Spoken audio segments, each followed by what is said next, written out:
Hey fans, this is your girl from Mel's Mat Chat, and this is your official Mel's Mat Chat episode 230.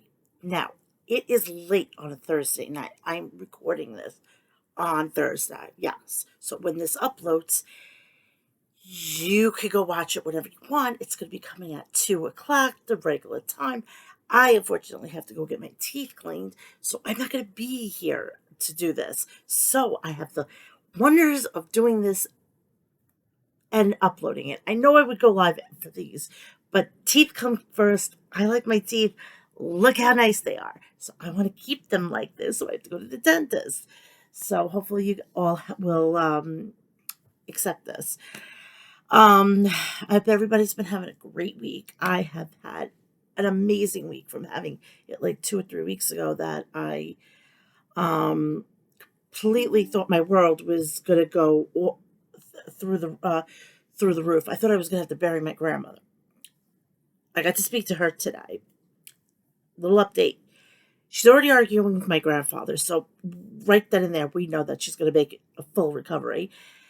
And now I'm gonna have to eat my words, and I'm gonna have to get drunk at my grandmother's party. So, yeah, seeing me doing that, oh my god, I just got complete, utter. Oh my god, I'm gonna do this on air. I don't care. I got schmutz on my face. I was just cleaning something before I went to go sit down, and I now got it all over my freaking face, I think. So let me just quickly get a what is it called? An alcohol pad, which these things are wonders. I used to have to use them for my psoriatic arthritis medication because I used to have to inject it. Yes, I had to do injections, which I know now a little bit what diabetics go through. And trust me, I would go for the the electronical thing. So I'm hoping everybody. I'm having a great week. I'm having a really good week. um, if you haven't checked out all my videos, they're up on my channel. Go take a look, and please like and share all my videos, and please subscribe and turn on all notifications so when I go live, you know about it and whatnot. So this is the like kind of road to 1,000 subscribers. If I could get 1,000, I could get paid, and all that money is going to go to my son because he loves his donuts. He loves his this, and let me tell you something. He can eat donuts. He can eat a dozen of them without no problem. So you'll be funding his donut fund, okay, and much more like clothes and stuff like that, where I can get more clothes for him, where I usually don't because of funds that aren't very limited. But other than that, I'm just basically getting ready for Revolution, and you know that I'm going to be covering that because I am watching and I'm not missing this. Also, you're going to get my thoughts on breaking news today. Cesaro is done out of WWE. Um, Again, I'm going to give you my thoughts, which are about Cody Rhodes. Okay, as you may know, that I don't like the guy. I think he's a pompous asshole, and he thinks his shit doesn't stink. All of our shits stink. Unless you lose potpourri, then we all stink. If he's gonna come to the WWE, which I wouldn't, that's just me, I wouldn't. Um, if he does, I'm going to completely eat my words to the fact that I am going to buy a shirt, be his biggest fan, and C, just drink a lot of Pepto Bismol on Monday and Fridays. But anywho, yeah, a lot of things are going to be coming up, and we're now on the road to WrestleMania. We also was told today that in night one you'll have Charlotte and Ronda. No shit. Tell me something I don't know. So if it's going to end, which most likely it's going to is, do me a favor. Do me a solid. Go to bed early. I got you. I'm taking the bullet for you, okay? So go and do that and whatnot. So yeah, a lot of things are it's gonna be crazy for the next couple of weeks. I usually don't I usually start doing this now because it's gonna be like crazy. But please do me a favor. April is coming quicker than you could say boo. And I support autism awareness. It's going to be Autism Awareness Month, and I am going blue. I don't know about you people, but I'm going blue because I am an advocate for a special needs child which has autism. My son is an autistic child, and as fast as he's an autistic child, he's going to be an autistic adult. So I'm his advocate. Yes, I am Paul Heyman, and I represent the reigning, defending, undisputed, awesome boy in the world. And his name is Anthony, and I'm his advocate, and I love him to dear. I get teared up when I talk about my son. That's why I don't usually talk about him on here. But because autism awareness is coming up, and I don't just do this 1 month, I do this every single day. And I am a strong advocate. And I am to the point that this kid is a wonders. I've never loved anything I've loved like I've loved him. I mean, of course, I have the fluctuations of things, but him is my world. I've been a better person because of him. I've understood. I've been patient. Certain things patient, certain things not. But overall, I consider myself a good mom. I've had to do some things with him that I didn't want to do, but it's good for his best interest. So he's got it done. I am legitimately, when I'm not doing my adulting thing, I'm doing my mom thing, and I make sure that he's taking care of school and whatnot, and he doesn't have to worry about anything. I'm his voice. So please on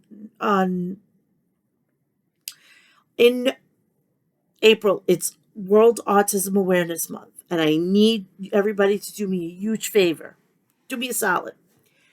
On the World Autism Awareness Day, which is April 2nd, I want everybody to do me a solid. Please pose yourself with either a shirt, a tank top, whatever, something blue. Go onto your social media, which is Instagram or Twitter. Hashtag World Autism Awareness Day. Then you're going to tag me and please post. I want to bring this to the forefront. I want the conversation to go because these fine young human beings, they are our future. They could be my son could be your boss. And I'm not kidding. So, they matter. Just like every other human being, they matter. They are the people that are going to invent stuff that you're going to use. Or they're going to be in a business that you're using their products. So that is that. And I want to promote this shirt. Please do me a favor. Go and check out my girl that she took my heart and ran away, touchdown in Giants at Jets, at MetLife Stadium. Her name is Jessie Devon, and she goes by Jessie the Buckeye on Twitter. She's basically, I don't get the gist of her disorder or disease, what had happened to her, but basically her intestines, her digestive system decided one day, like, fuck you, we're not working anymore. So I went out and bought one of her t-shirts. I support her. She's my girl. I am Jesse's girl. I am Team Jesse all the way. So please go check out her Twitter page, Jessie the Buckeye, and go and support her. I do it, you're going to do it, and the shirts are phenomenally soft. So go check it out. All right. Also, do me a favor. If you are real into professional wrestling, there is a new hot one coming out of Pennsylvania, and it's Outbreak Wrestling. What you're going to do is you're going to go onto Twitter, YouTube, Facebook, wherever you can find this, and please go and support them. They are having on April 30th, I think it is. April 30th. Yeah, I think it's the 30th. But go check out their Twitter page. Um, they are having a camp. So if you're interested in professional wrestling, they're not just going to have matches. They're going to have chances for you to get some matches that you could call. You could be a referee. You could be an interviewer. You could be anything that partakes. But please heed my warning, because I know somebody that's in that promotion. If you are there to be a fan, you are not going to be there for much longer. This is serious. This people from other promotions, bigger promotions, like possibly an AEW or a WWE, or like a possible future Ring of Honor, so on and so forth. New Japan, because they have they have an American division here. So, go take a chance on yourself and go check it out. Go to Outbreak Wrestling on Twitter and Facebook and YouTube. So go check that out. Please do me a favor. Go check out harrys.com and maestroclasses.com. They are the shit when it comes to grooming. The women can get involved, because I know some women actually have beards. Yes, I certainly don't, but I know people. I know. And I got to make sure that they get the best stuff to make sure that their beard looks so fine that even a straight woman would go after them. Okay. Also go check out Harry's. Harry's has great grooming stuff. I use it. In fact, I'll even prove it to you. I use post shave dew or post shave balm. This is silky lakes in a bottle. It is smelling so good. And it's, you can tell I have, this is like, if anybody takes this from me, seriously, there's going to be problems. Seriously. Also, please go check out Liquid Death, liquiddeath.com. They have great, great, great, great, great sparkling water and regular mountain water. They also have 3 new flavors, which is mango, lime, and berry. Just to heed your warning, the flavored ones have sugar in it. I didn't know that. I was kind of disappointed, because I'm trying to cut sugar out of my diet, but obviously that's not going to be happening. So I have to stick to the regular stuff, which is great. I love the taste of it. It's delicious, and I can't get enough. I'm a liquid death girl. Now, you're at a campsite, right? And you want to have Death Wish coffee, but you don't have the water, but you have the instant coffee, correct? What you do is you take a couple cans, throw it in a pot, put it on the fire. You have hot water to make delicious coffee. So it's a match made in hell. So go check it out at liquiddeath.com and deathwishcoffee.com. Now, please go get the app of Ringside News on Google Play and iOS stores. It's Ringside News. It's a go-to for me. It's definitely a go-to for me. I have my announcements. I'm good to go. So go check them out. Please go check out HOG Wrestling. It's owned by, I believe it's Master P. Now, it's seriously. So go check that out. It's hogwrestling.net. And let's take it away. This is all going to be the whole fallout to the Elimination Chamber. If you want to go check out my review, go check it out. It's on my channel, and get my thoughts. And you're going to get the go-home shows of Monday Night Raw and SmackDown. big bang for your buck. Thank you, Sheldon. Yes, I'm going to say Sheldon because freaking Chris Statlander is basically stealing. Okay, let's get this started. Let me get my notes out. Let me get me notes out. Let me get me notes out. And I got to longer the screen time on this because it'll shut off immediately.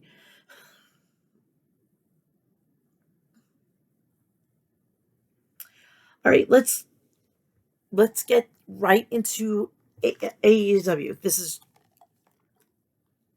an iced tea.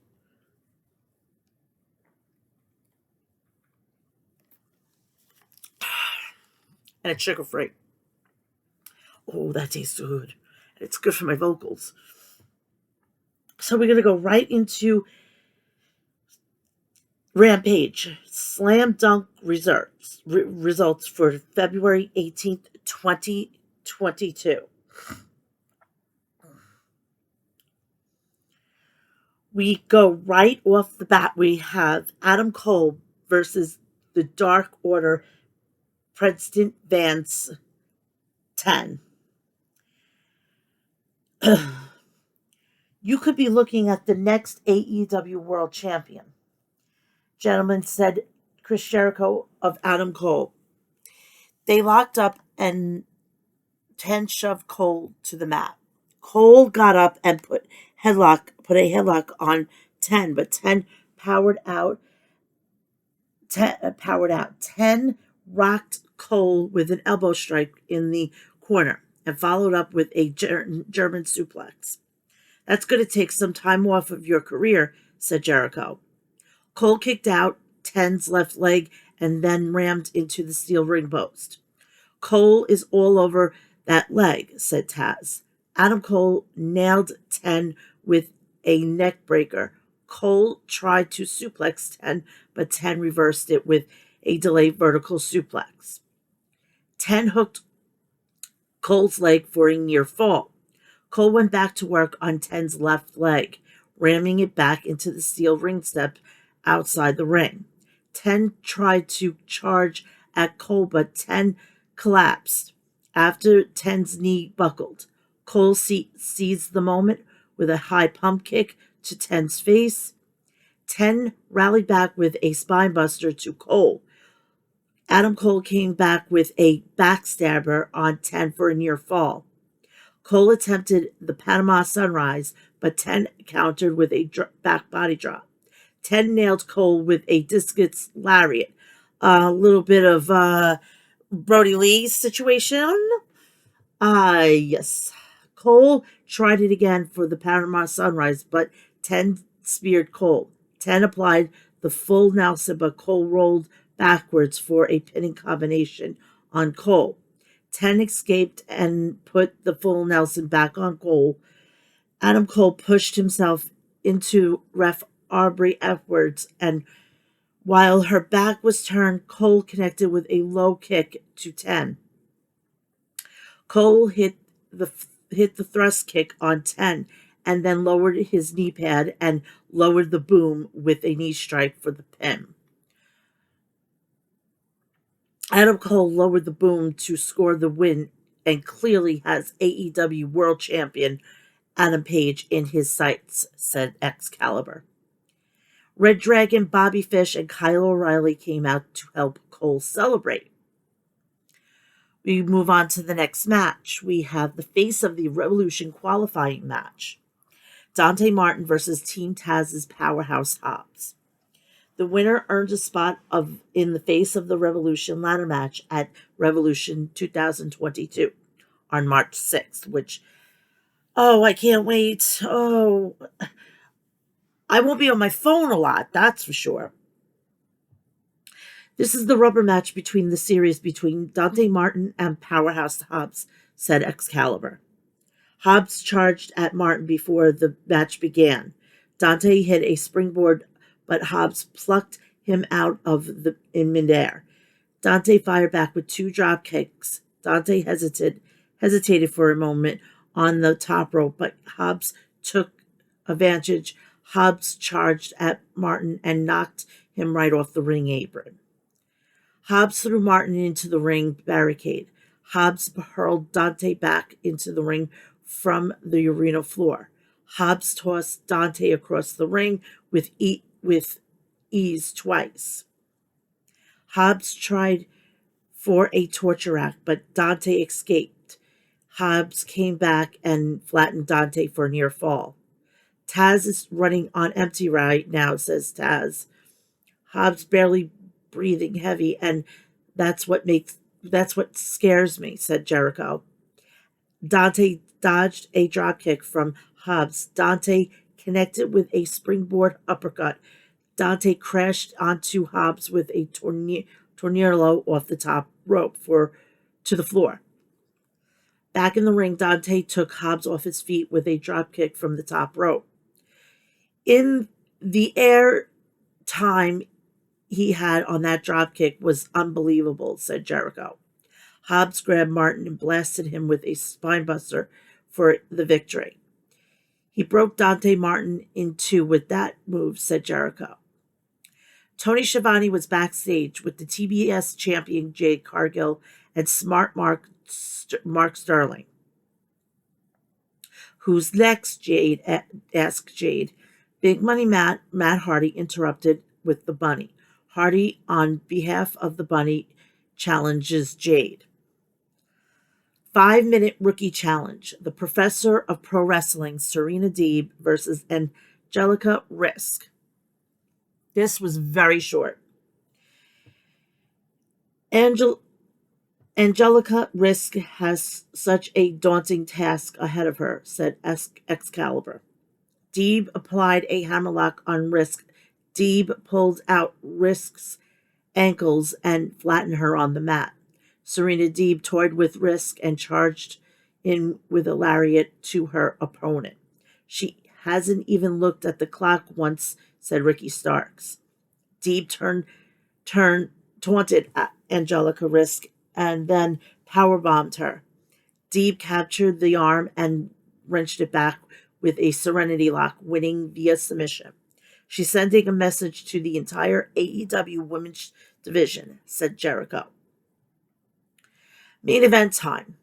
We have Trent Beretta versus Jay White, and I'm telling you, I'm going to give you...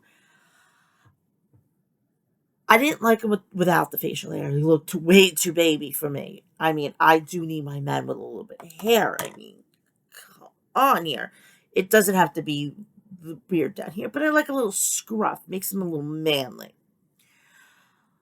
He's got a beard, and I need to ride it. Seriously.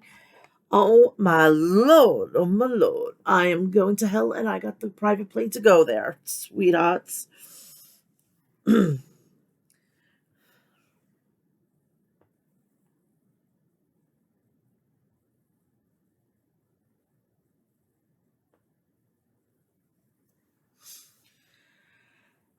This was Jay White's debut match in AEW. Trent and Jay crossed paths many times in tag action, but this is their first ever singles meeting, said Excalibur. Jay White is a big-time player with right here having a win over Kenny Omega, added Jericho. Trent Beretta is no pushover here, remarked Taz. Jay White beat down Beretta in the corner. Trent shoved Jay into the ropes and connected with a back elbow.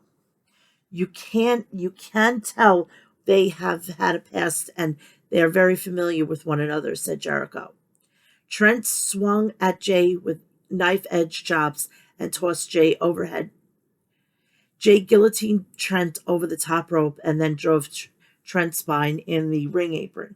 And then the steel barricade shoved Trent back into the barricade, but Trent fired back with a lariat. Jay White superplexed Trent over the top rope and out of the ring. Trent curled up on the arena floor with writhing in pain. that could injure a man for months, said Jericho. Jay White mocked Tanahashi by playing the air guitar. Oh, I think there's going to be a little, what is it called? Competition with Kyle O'Reilly, or unless that's going to be a WWE thing and he's not going to do that in AEW.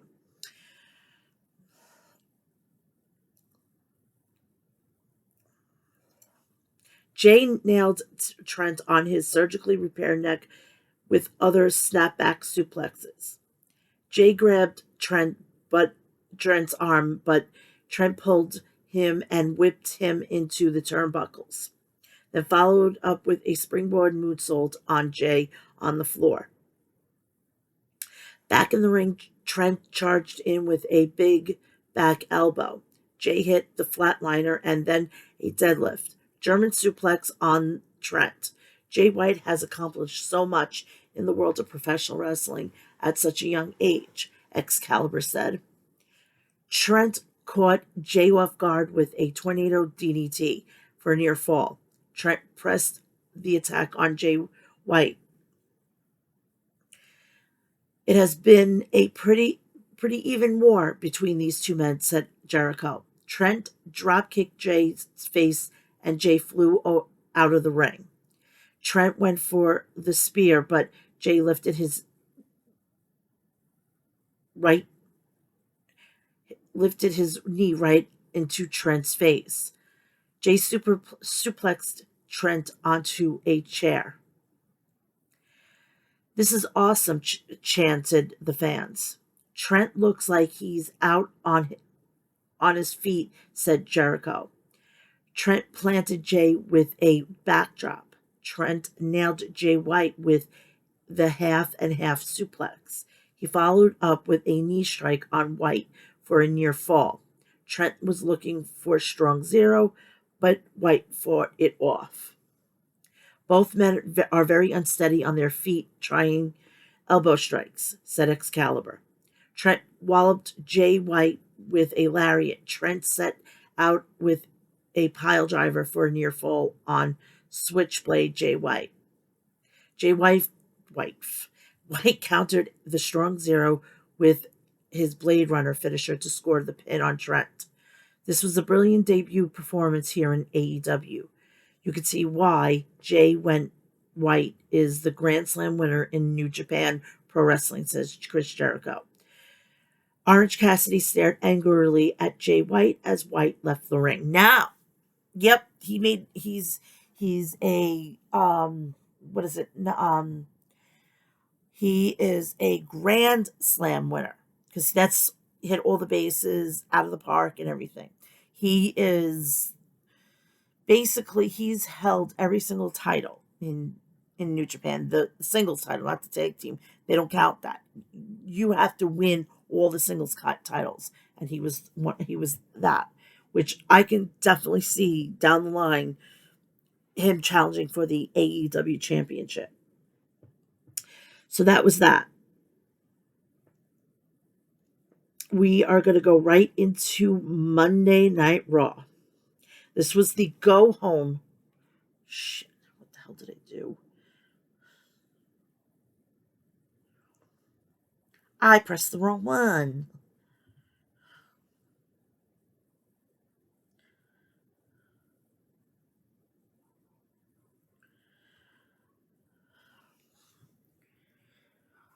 Monday Night Raw started off with a look back at Saturday's Elimination Chamber premium event from Jeddah, Saudi Arabia. We go to the arena in North Carolina, and we have the new WWE champion in a damn fine sweater. I love those sweaters. Oh my god, they're so cozy.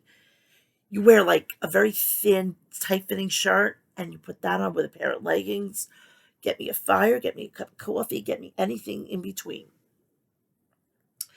Brock says it's getting hot in here, so he takes off the sweater. Be still, my heart. And gets the fans chanting Suplex City. Brock thanks the fans for the reception, and then he's interrupted by his former advocate, Paul Heyman. Lesnar interrupts Heyman and tells him not to take another step towards the ring. Heyman obliges and the fans tell him he sucks.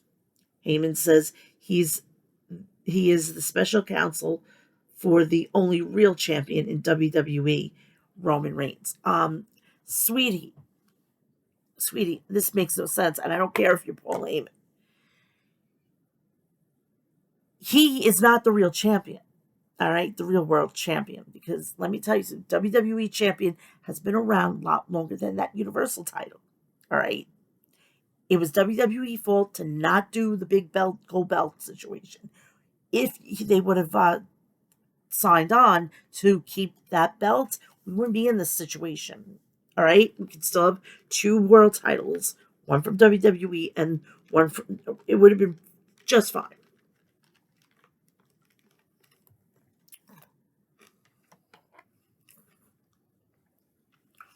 Moving on. Heyman says he is out there here not out of disrespect, but for the love of their 20 years together. He knows Brock is laser focused on WrestleMania and the winner take all match, but there's a roadblock on his way. See, for 20 years, Heyman took care of all the little details for Brock, such as him defending the WWE Championship on March 5th in Madison Square Garden, so Brock won't be making it to WrestleMania as WWE Champion. Lesnar says he still appreciates Heyman even though he's such a dick. Lesnar says he doesn't need Heyman to tell him all the little details, like where to be on what day. Heyman challenges that and says Brock doesn't know a lot of things. And if Lashley can make it to MSG, he will make sure someone does. Lesnar says he's doing just fine without him, and he knows little things like on Friday night, Heyman will be in the ring in Pennsylvania with Roman. And guess where Brock will be? In the same ring to introduce them to the new WWE champion. Oh my God. Paul Heyman said, he's like, oh, you're going to be in Saskatchewan? No. Sweetie, no. You're going to be in Pennsylvania. Everybody's going to Pennsylvania. So there you go. Kevin Owens and Seth Rollins are backstage talking to Kevin Patrick. Appears for an interview. Patrick says neither of them have a clear path to WrestleMania. Rollins laughs and KO says they do have one. They're the best tag team on Monday Night Raw. Yeah, and I'm a Mother Mary Magdalene, and I'm a virgin. Yeah, no. Rollins, um, they beat RK Bro 2 weeks ago, which is why they have asked management to give them an opportunity tonight. So if they win tonight, they get a title shot, and maybe they'll challenge the Usos at WrestleMania to title versus title, and maybe that will make it bearable to be in the hellhole known as Dallas, Texas. Come back from the commercial break. We have the Street Profits versus the Alpha Academy. Boy, is fucking they've fallen down the totem pole. Holy shit. We start with Gable and Dawkins, and they exchange counters and leapfrogs before Angelo hits an arm drag. Ford tags in and connects with a dropkick, then grabs a submission. Gable forces Ford to the corner and tags Otis, who clubs him down. Gable tags in and knocks Dawkins off the apron. Ford sends Otis to the outside, then flips Gable over the ropes onto the both of them. They drag Ford outside and start battering him until Dawkins flips over the ropes onto all of them. We come back from commercial break, and Otis whips Ford to the corner, then drops him with a clothesline. Gable tags in and sends Ford to the apron. Montez jumps over the ropes and Gable, but gets caught with a Northern Lights suplex for a 2 count. Ford leaps over Gable to tag Dawkins, who comes in hot and knocks Otis off the apron. Dawkins hits a spinning net breaker and then a splash in the corner. Dawkins tags Ford in a massive double team blockbuster. Otis the Otis breaks the pin attempt and throws Dawkins out of the ring. The two brawl on the floor and Otis drops Dawkins. Meanwhile, Gable and Ford trade back and forth in the ring. Otis blind tags in and Ford tosses Gable out of the ring. Ford tries to body slam Otis over the ropes, but the weight is too much and Otis lands on him. Gable holds the feet on Otis to score the pin. Wow! Champions winning on Monday night. Wow! Oh my God! We should. I'm gonna say cheers.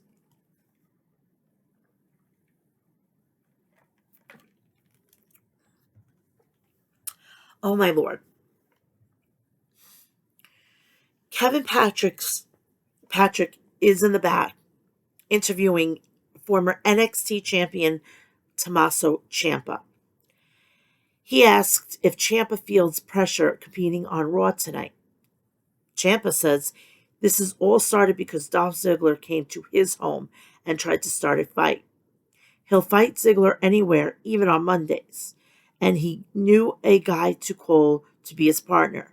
A wild Finn Balor appears. Balor says Monday Night Raw may be his home now, but he'll never forget where he comes from. So let's start the road to WrestleMania, shoulder to shoulder. The aesthetic of Cesaro. Oh my God, my eye makeup is driving me bananas, and I'm like,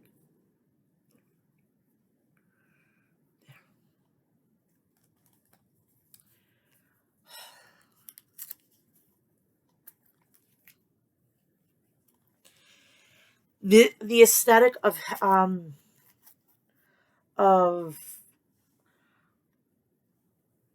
Cesaro and Finn Balor was amazing on Monday. It gives me maybe a thought that they're going to move Finn Balor and him into tag team, because I would I would totally get him in them into the tag team for the right now, and then you work on them to do single stuff. It's very simple. So, this was a pretty cool match. I'm not gonna lie, this was pretty cool.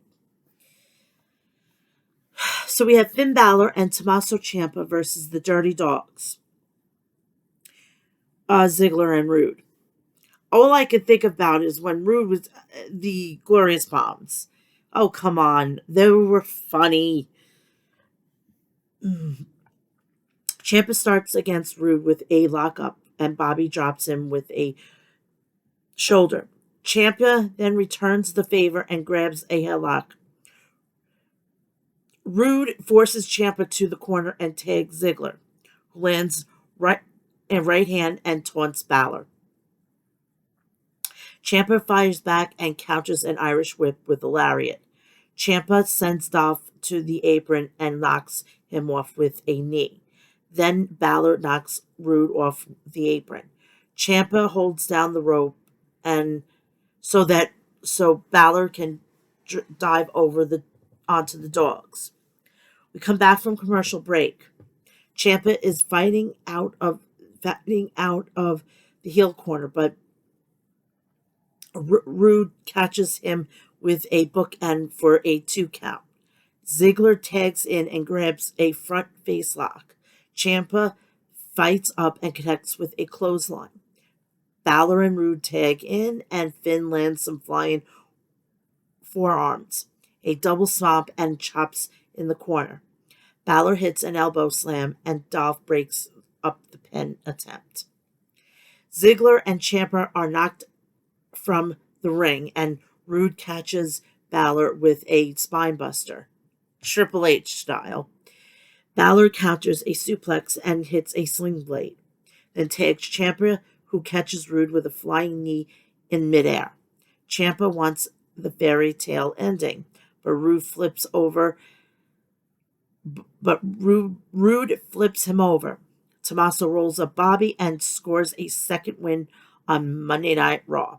I think it's the third because he was with um what's on my face? Oh God, I can't remember his name. Johnny Gargano.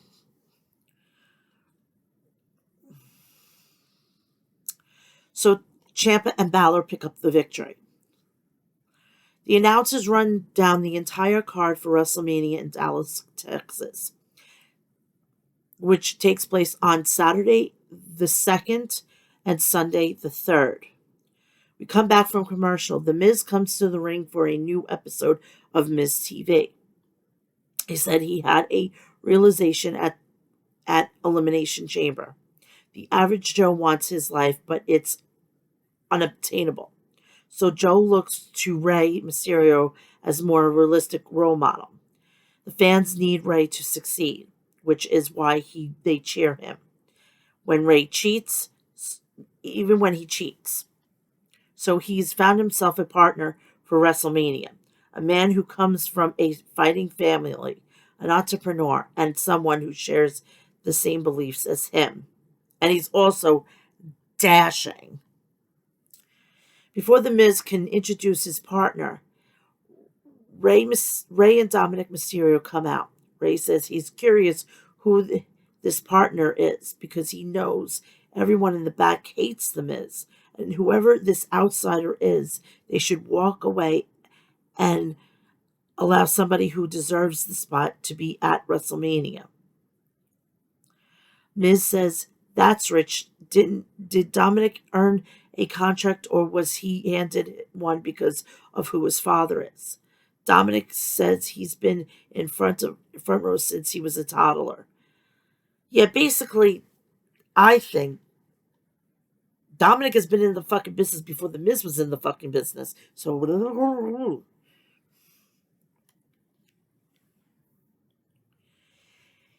he's been in the locker room, and this is his life, his blood, everything he knows.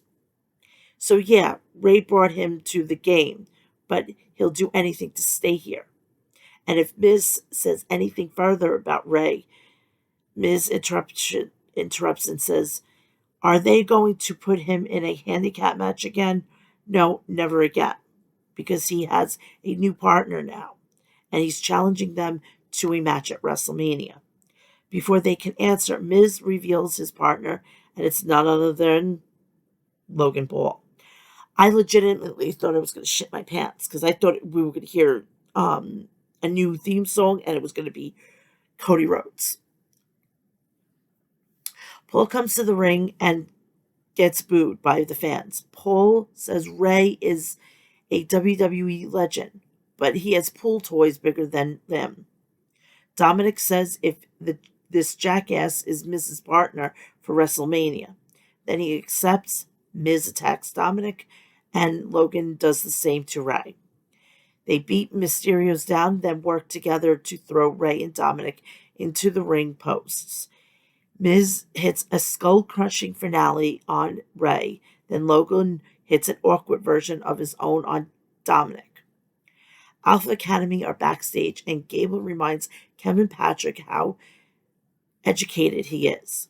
Gable says it's disgusting that Kevin Owens and Seth Rollins were able to get a title shot by complaining, and now their chances of retaining the championships have fallen to 33%. But that doesn't matter because Otis loves to win as much as he hates math, and that's what they're going to do. We come back from a commercial break. We have Nikki ASH versus Rhea Ripley for the upteenth time. I don't care. Seriously. But here you go. Nikki slaps Ripley across the face at the start, which gets her run backwards and tackle in the corner. Rhea lands some shoulders before throwing Nikki across the ring. Ripley hits a standing vertical suplex, causing Nikki to roll outside and berate the announcers. Rhea goes out and slams her head into the announce desk before rolling her back in.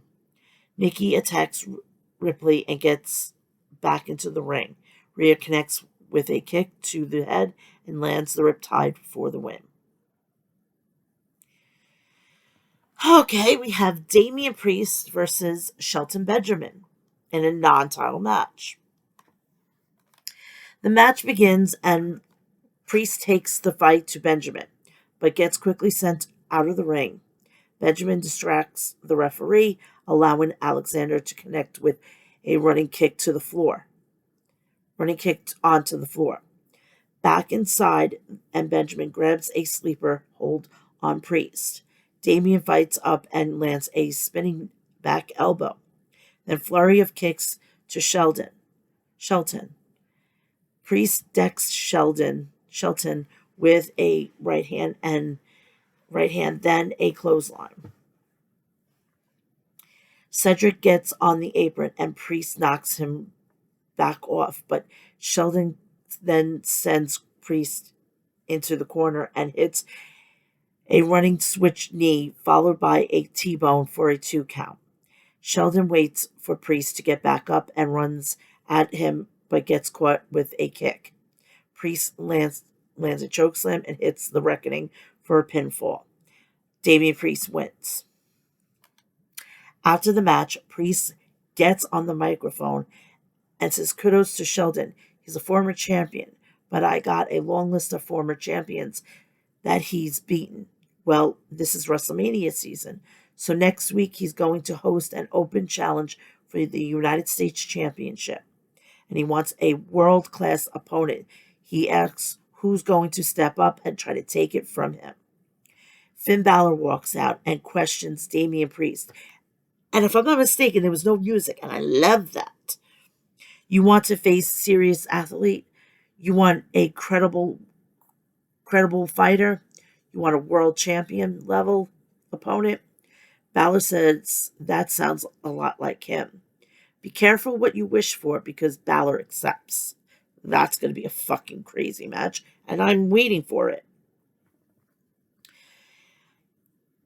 This is, go make a cup of coffee, go make yourself a little bit of a good snack, and maybe go and take the dog and put him in the yard or whatever the case may be. Go check on your kids, go to the bathroom, whatever the case may be, because this was useless.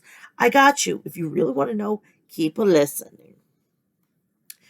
The WWE 24/7 champion, Reggie, comes to the ring and says he has something he wants to say, and he promises there will be no shenanigans.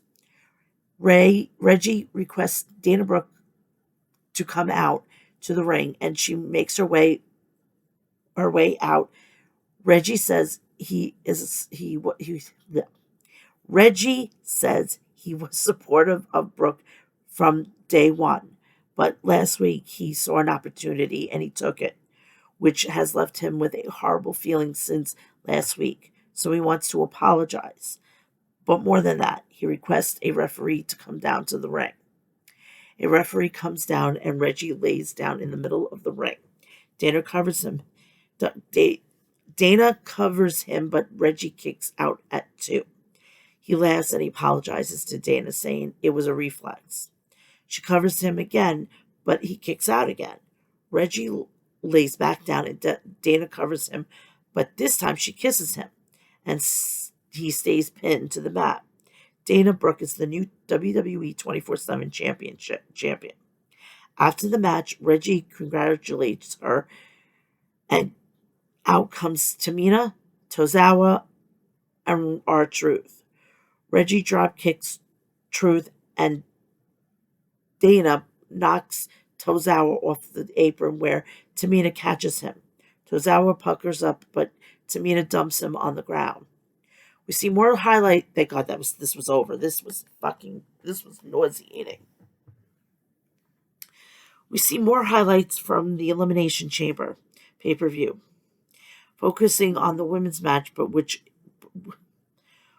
came down to Bianca Belair and Alexa Bliss. The winner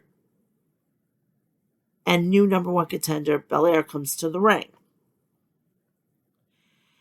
The EST of WWE in the ring, and fans are chanting for her.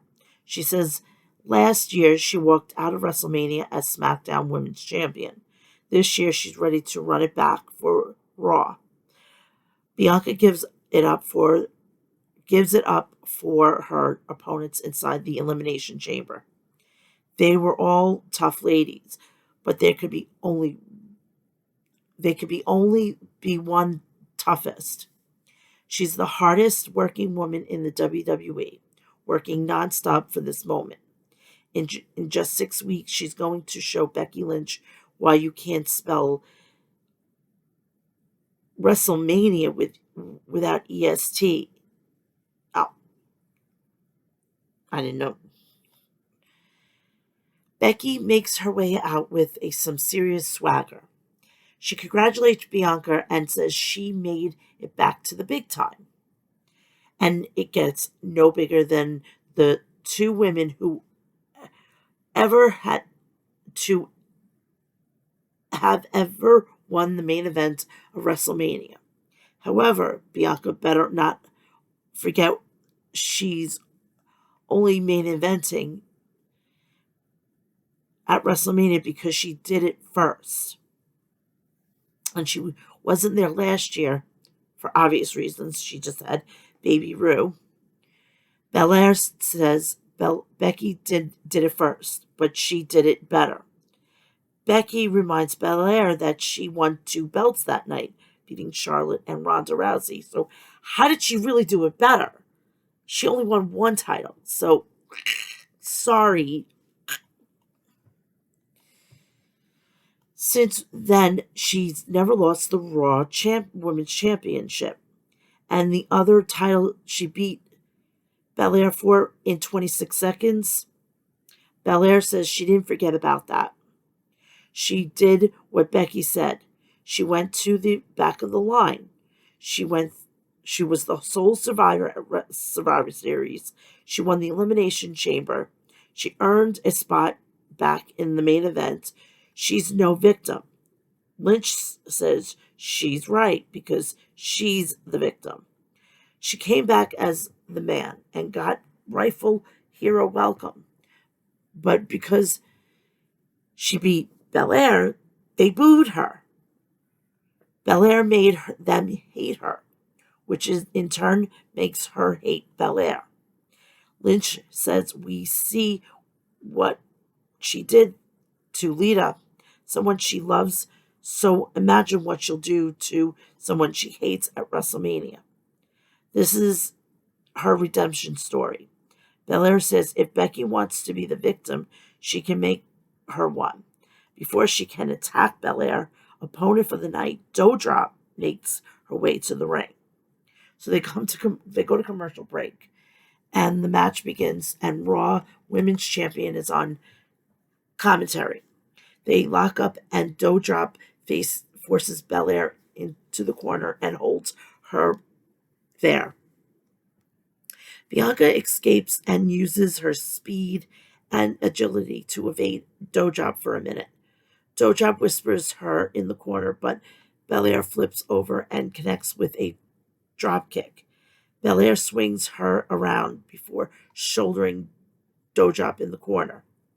Belair slams Doudrop into the buckles, but Doudrop turns the tables. Doudrop fights Belair off as she tries to pick her up for the kiss of death. Doudrop slips in between the ropes to keep her way, then headbutts her. Belair retaliates a handspring kick to knock Doudrop off the apron, then dives over the ropes onto her. Belair talks trash to Becky at ringside, allowing Doudrop to wipe her out with a running crossbody. We go to another commercial break and we come back. We return to see Doudrop throw Belair across the ring with a backdrop driver. Belair catches an incoming dropkick with a spinebuster, then follows up with a handspring moonsault. Belair wants a suplex, but Doudrop fights her off. Belair taunts Doudrop with a span that actually lands the suplex. Doudrop blocks a kick in the corner and slams Belair. Doudrop attempts a cannonball, but nobody's home and she's out. Belair drags her back in the middle of the ring for a near fall. Bianca kicks Doudrop and picks her up, but Doudrop hits a quick Michinoku driver for a near fall. Doudrop puts Belair in the corner, but Bianca grabs her and hits a running power bomb. Belair immediately gets Doudrop up and backs her into the corner, where she gets her up for the kiss of death, and she makes the pinfall. Bianca Belair wins.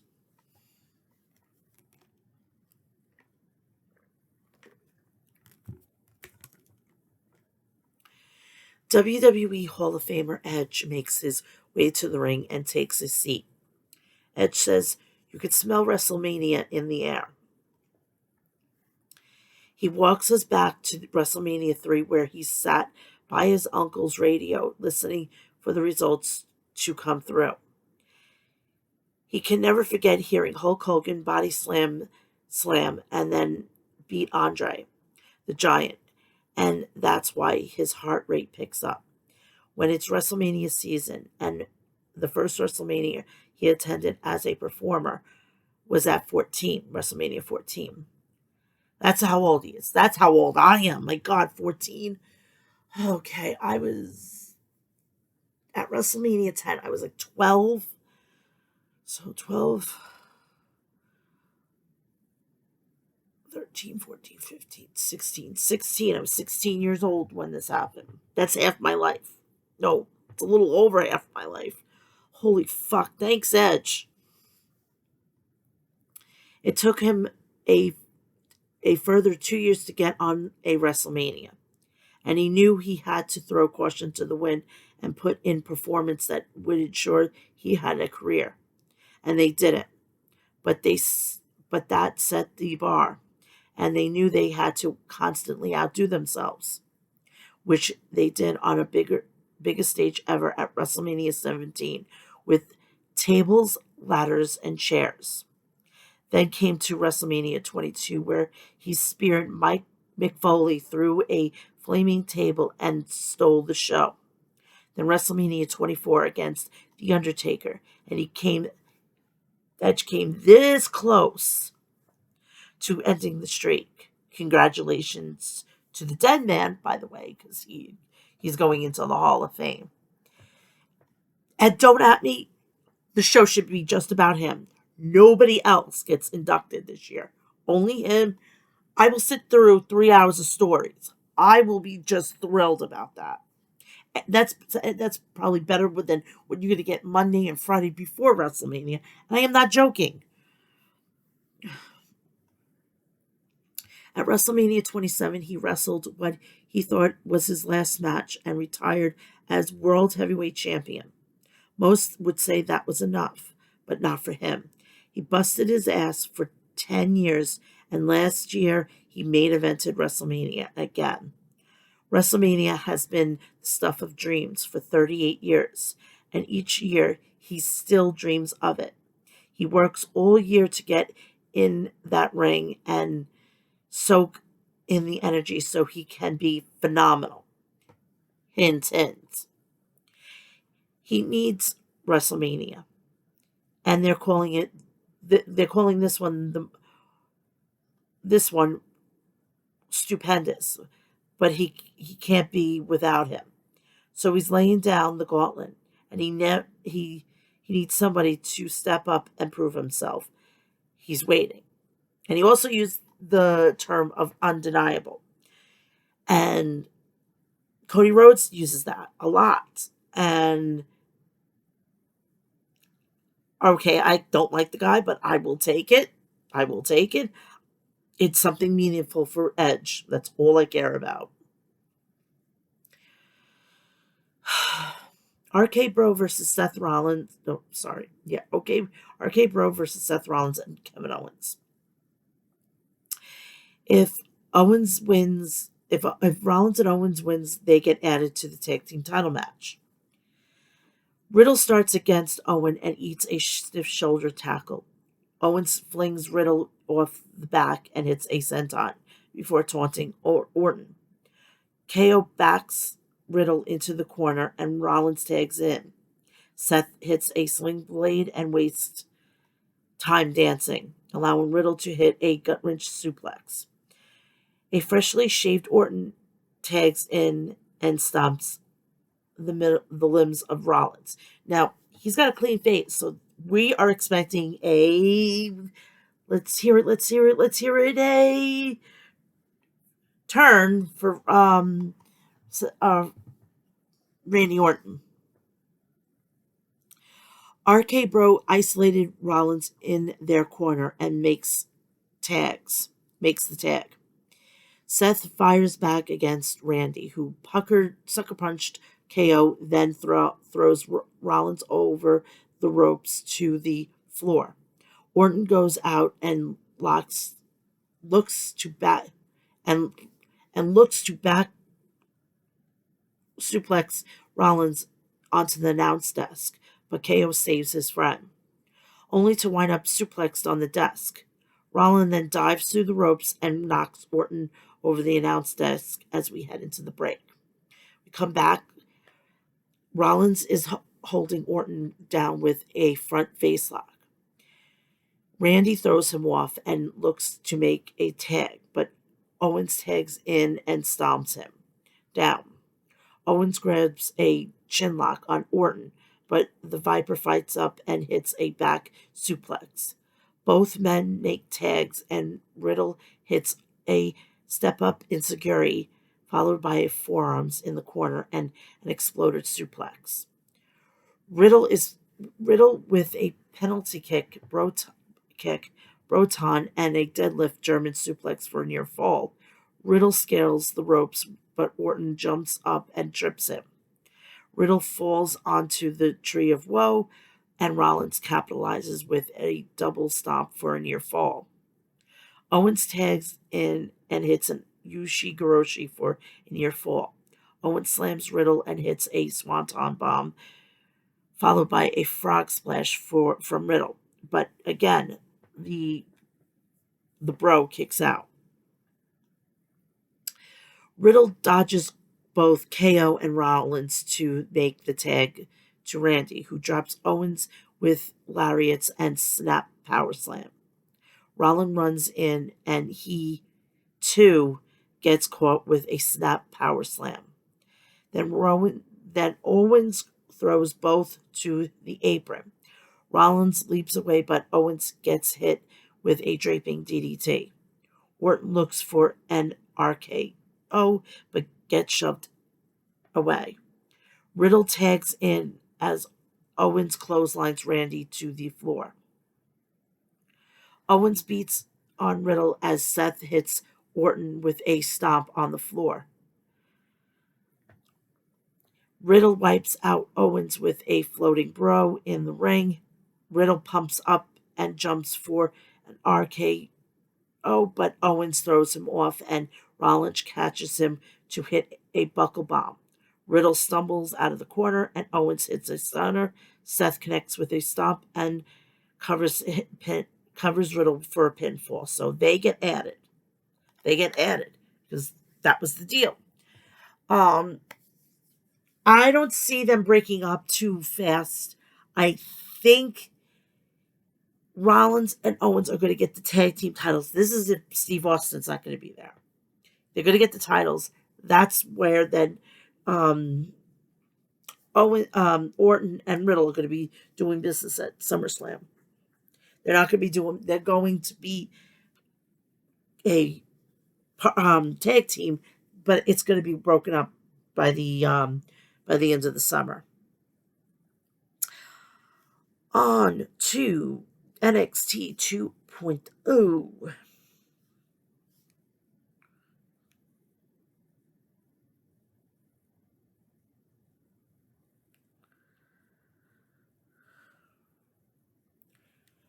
Oh, just to let you know, this just came in. Drake Maverick is back working as a producer for the WWE. I know. I said when I heard it, it's like The Godfather. As much as I want out, they pull me right back in. As much as they want to fire me, they can't get enough of me. They bring me back. And I'm not kidding.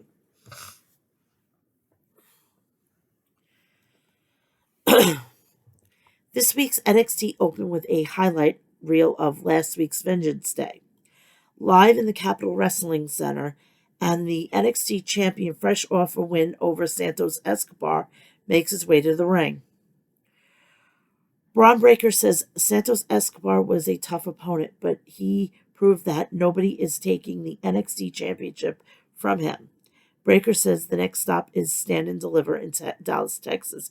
They will be going to Texas, so they will be. The NXT people are going to get used to. They're not going to get. They're going to be exposed to their very first travel to another state, another city, to perform it. So I'm glad that they're not going to keep them in the CWC.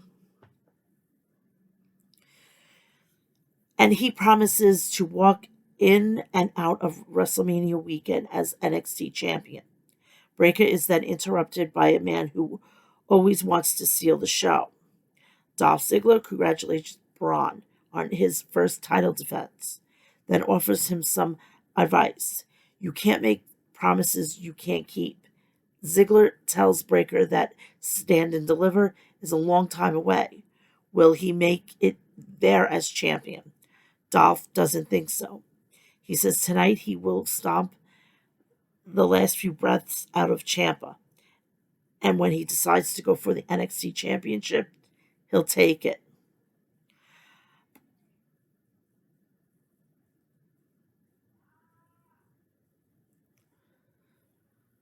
Breaker says he owes Dolph a receipt for a super kick last week. So why not bring his ass to the ring? Ziggler laughs and says he's a bit of a hothead. It's in his genes. Ziggler says he gets it. He gets it. Breaker is the guy in Orlando.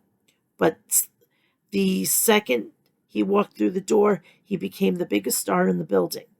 Tonight, Breaker gets the night off and he can watch from the back because he's barred from ringside.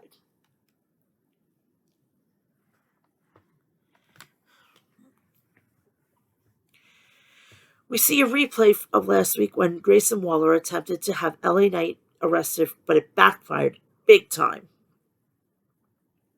LA Knight versus Grayson Waller. The match gets underway and Waller immediately bails from the ring. Knight chases after him and backs into the ring, where Waller tries to clothesline him, but Knight avoids it and lands a right hand.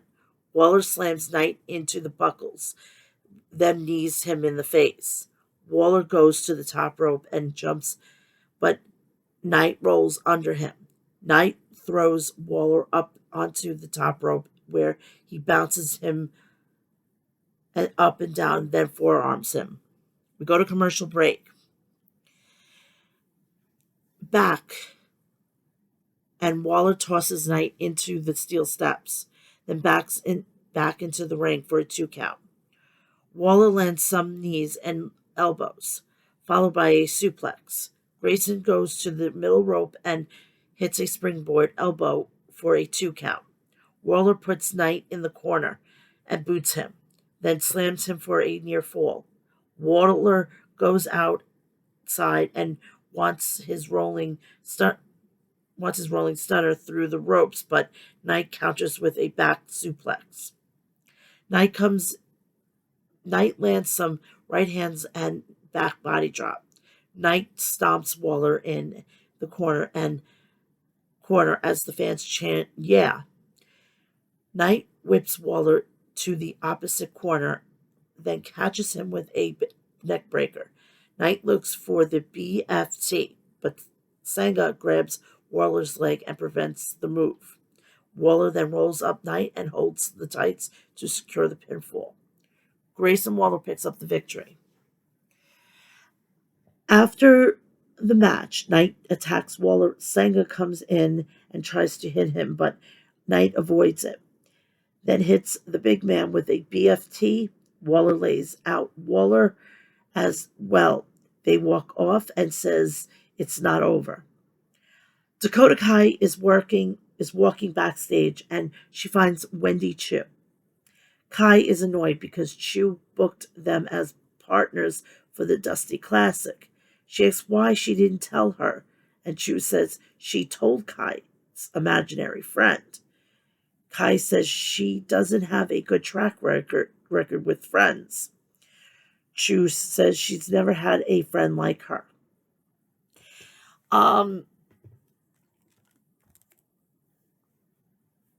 This Wendy Chu shit, it's gotta go. She's gotta go. She's gotta go. We come back from a commercial break, and Cora Jade and Raquel Gonzalez are back together for training, but this time Jade is leading the way. Cora takes Raquel to an outdoor tree climbing facility, but Gonzalez doesn't like heights.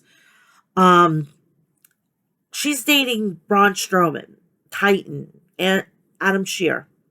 She's afraid of heights. Then they better not be fucking goddamn having sex vertical. They need to be doing it horizontal. Yes, I went there and get the image. You're welcome. I love you too.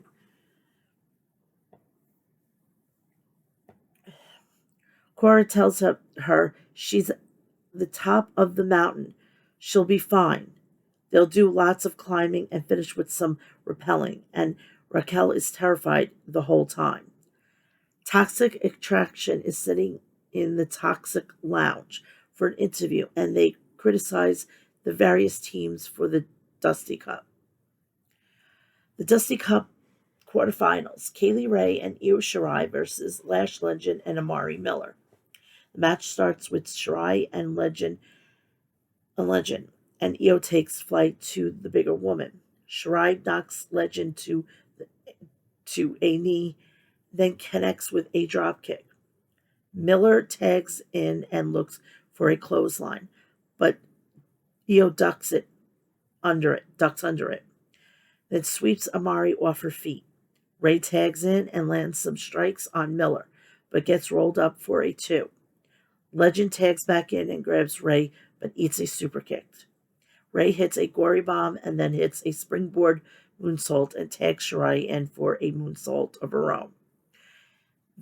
And they pick up the win. Kaylee Ray and Io Shirai. Dante Chen is interviewed backstage. He says Dukes Hudson thinks he's a big shot, trying to end his career before it got off the ground. He talks a big game when he wasn't in NXT. But this week he is. Last week may have been Vengeance Day, but tonight he gets his vengeance. Chen says it will be hard for Hudson to sweep Persia Perota, I keep saying Pergot, it's Perota, off her feet when he has no legs. This match is next. Dante Chen versus Duke Hudson. Chen attacks Hudson on the ramp as he's making his entrance. They get into the ring and the match officially begins. Chen storms Hudson in the corner and he beats him down, then drags him under the bottom rope and slams his knee into the apron. Chen whips Duke's leg onto the ring post. He attempts a second time, but Hudson pulls Chen's face first into the post. Chen gets back inside and lands some kicks on Duke, then forearm a neckbreaker. Chen connects with a DDT for a 2 count. Chen punches Hudson in the corner, but Duke slips between his legs and sweeps his feet to drop him onto the turnbuckles. Hudson connects with a big boot, then a crucifix powerbomb for the win. Duke picks up the victory.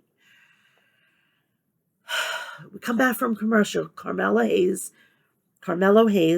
and Trick Williams makes their way to the ring. Hayes says tonight is a Mel'Bration.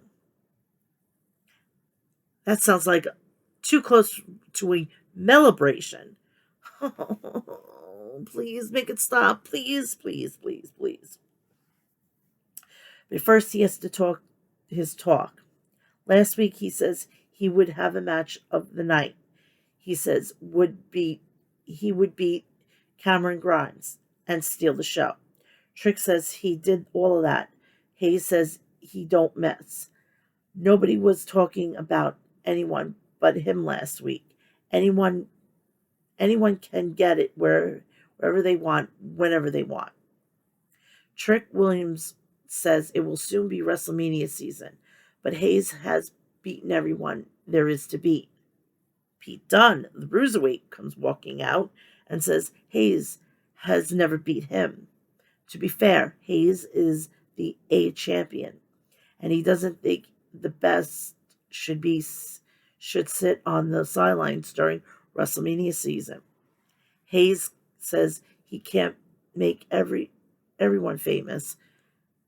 Dunn says Hayes claims he never misses, so how about next week he proves it? Hayes says if Dunn wants the smoke, he's got a lighter because the A-champ never backs down from a fight.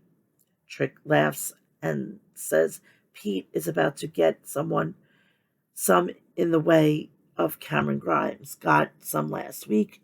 Suddenly Grimes attacks both Hayes and Williams.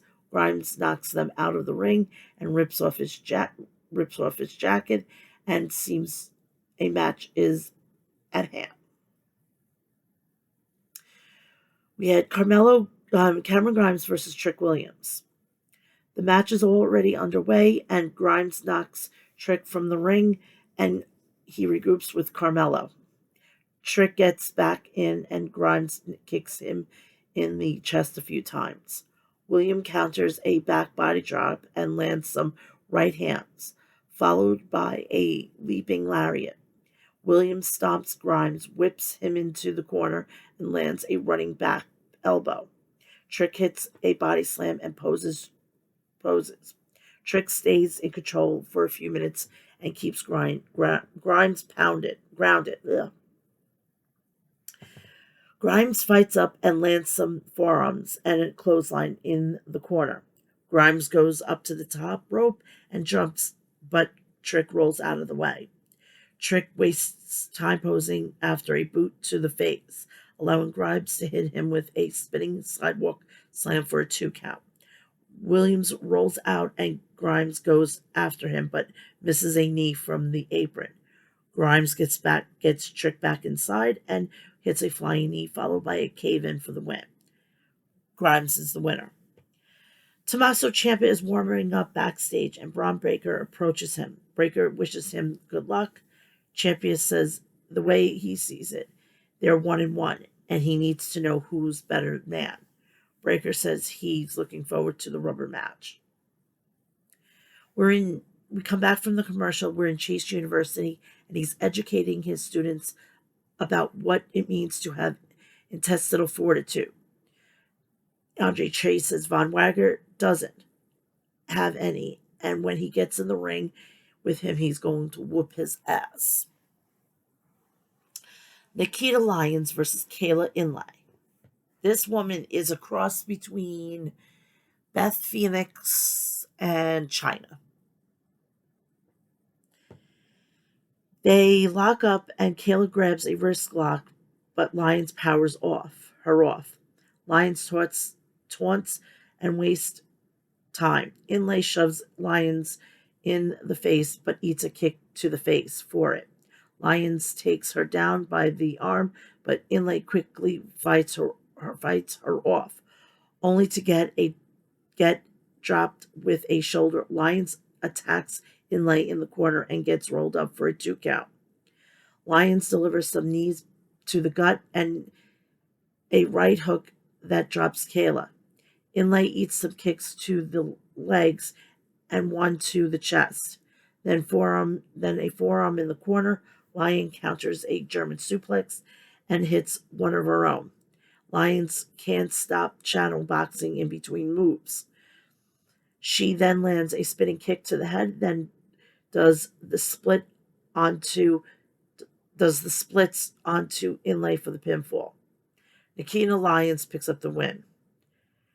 Duke Hudson is backstage and Persia Perota approaches him. She starts praising him for his match earlier, and Duke just grabs her and they start making out. Indy Hartwell appears and Persia says, What is she doing? So Perota storms off.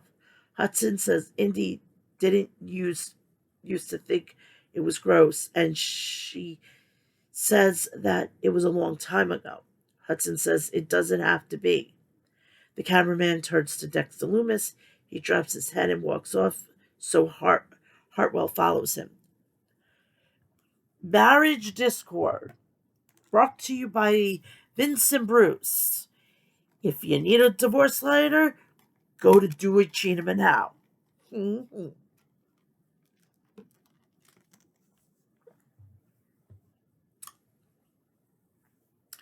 The Creed brothers and Malcolm Bivens make their way to the ring. Bivens says Imperium would like you to believe that they are world-class athletes, but they've never competed in the NCAA. He says Imperium like to pretend they're fighters, but how often do they defend their titles? He says Diamond Mine is the real deal. And Imperium is just a bunch of wiener eating bitches. I take offense to that. I'm part German, okay? We eat bratwurst, knockwurst, whatever. That isn't right. That is racist. LOL. Imperium comes out and Gunther says Diamond Mine cannot disrespect them like this. He says Bivens can talk as much as he wants, but the tag team titles will remain with Barthel and Eichner. Imperium gets in the ring and the Creed brothers attack Fabian and Eichner.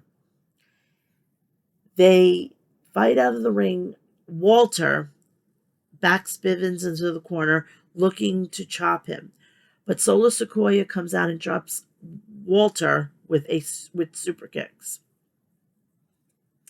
We come back from commercial. We have Joe Gacy and Heartland are interviewed backstage and asked about the confrontation they had with Drago Anthony earlier in the day. Gracie says they didn't see eye to eye, and that's fine. Anthony is an athletic piece of clay that could be molded. However, Heartland took umbrage with Drago, and next week they will face off. The Dusty Cup quarterfinals: Ivy Nile and Tatum Paxley versus Katie Catanzaro and Kaden Carter. We kick things off with Carter and Paxley. Kaden takes her down before tagging in Casey, who drops Paxley and covers for a 2 count.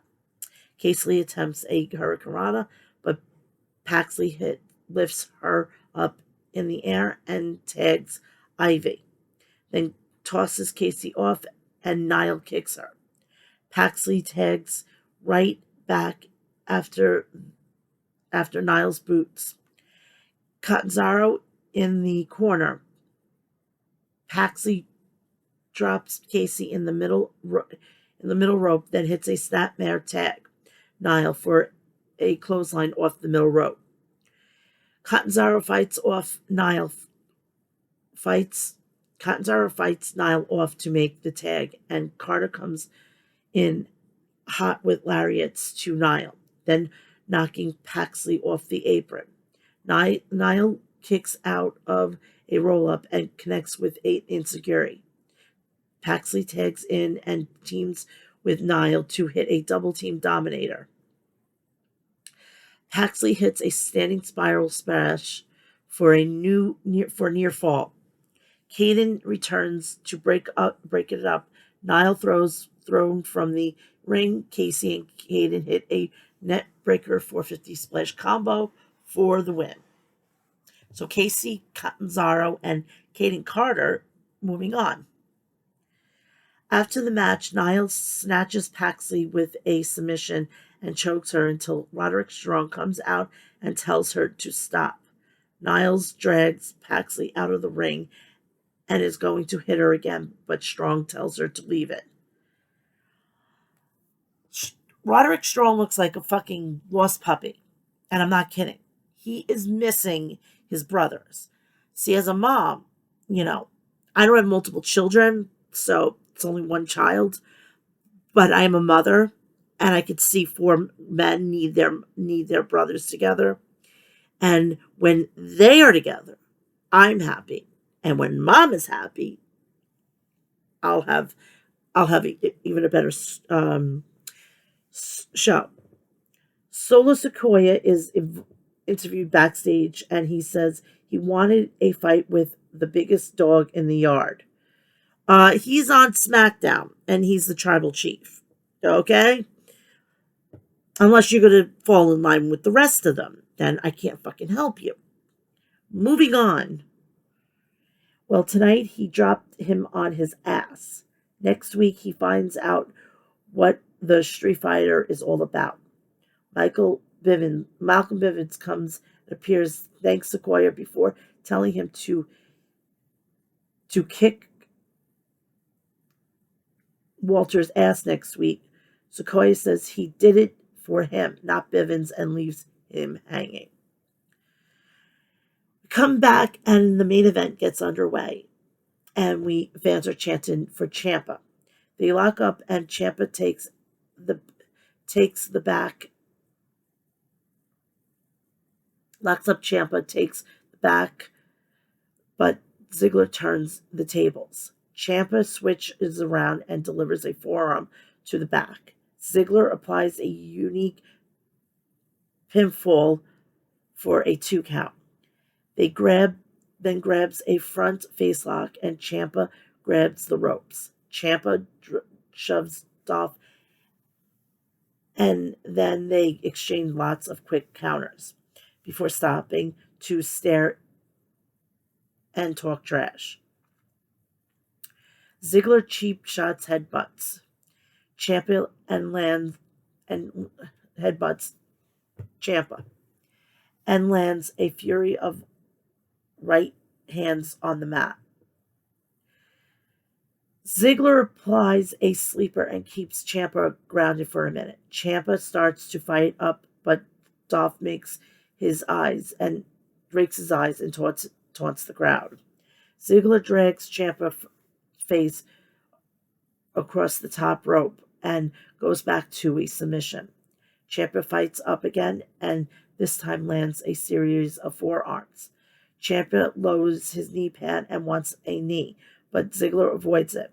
Ciampa sends Ziggler to the apron and knees him off. Ciampa pats himself on the back as we head to commercial break.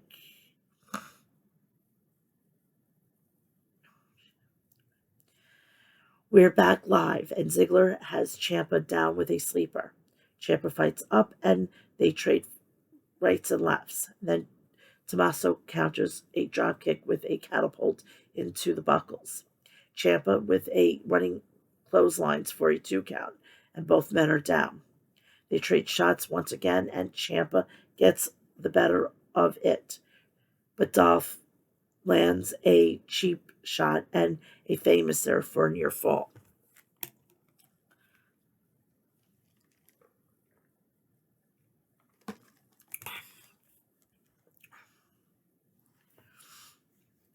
Ziggler counts down and backs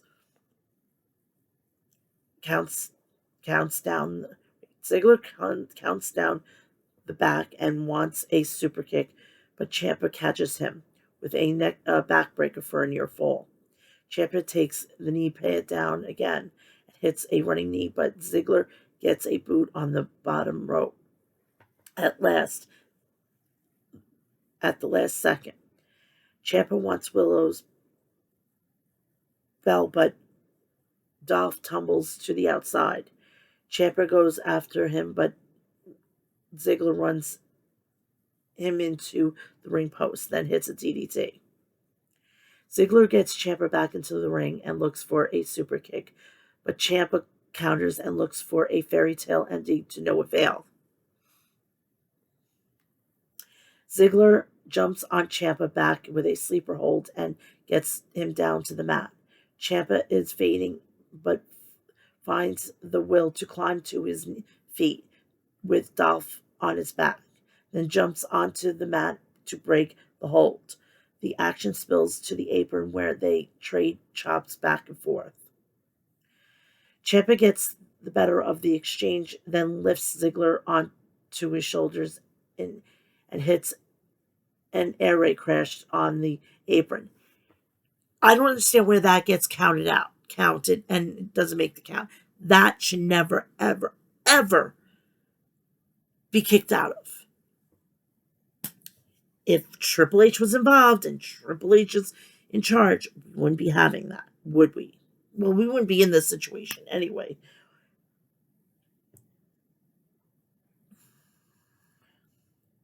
Both men fell to the floor, and Ciampa dragged a limp Ziggler back into the ring.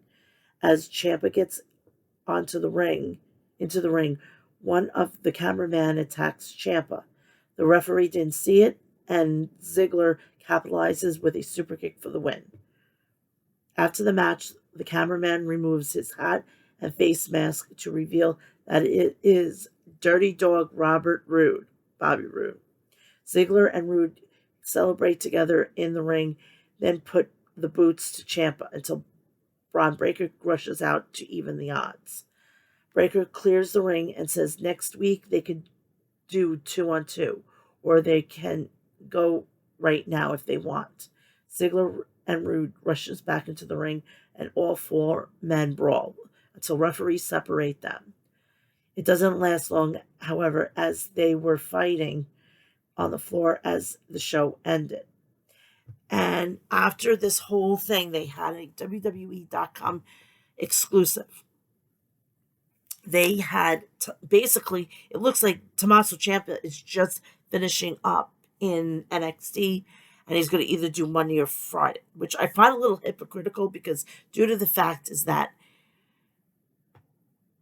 Ciampa said that he wasn't ever going to go to Monday or Friday.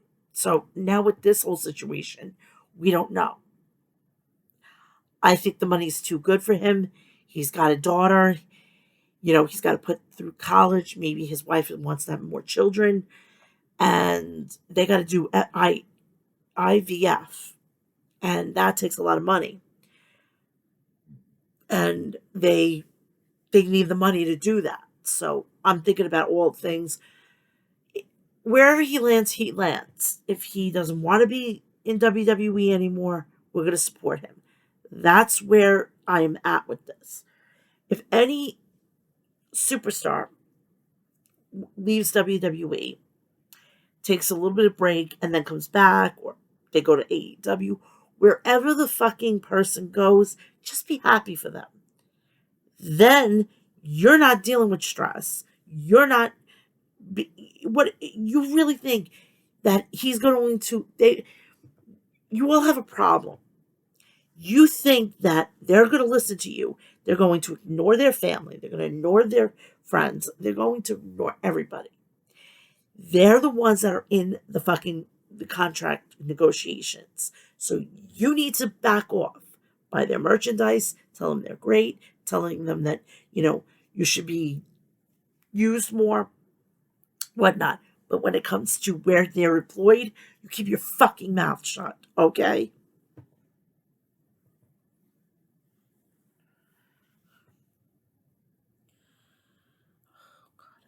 I got my stomach. It's really bad, people. AEW Dynamite.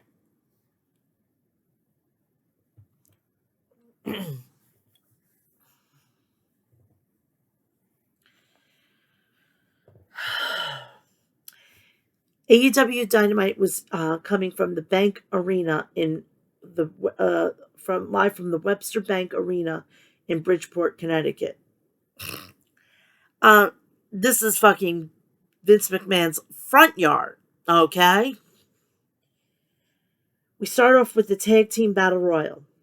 The participants include 2.0 Jeff Parker and Matt Lee, the Dark Order Alex Reynolds and John Silver, Private Party Isaiah Cassidy and Mark Quinn, Gun Club Austin and Colton Gunn, the Best Friends Chuck Taylor and Trent Beretta, the Young Bucks Matt and Nick Jackson, the Butcher and the Blade Santana and Ortiz, FTR Cash Wheeler and Dax Hardwood, Red Dragon, Kyle O'Reilly, and Bobby Fish.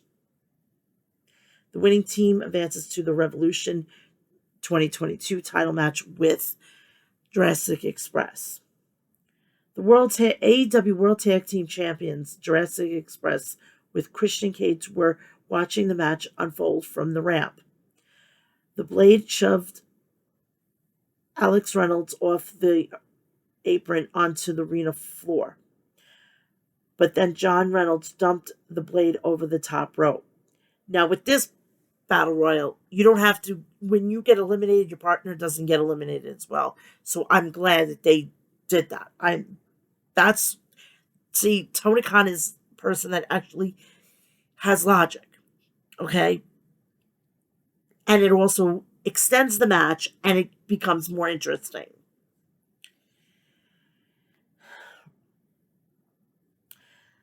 That was kind of a rookie mistake by the Gun Club, said Shivani.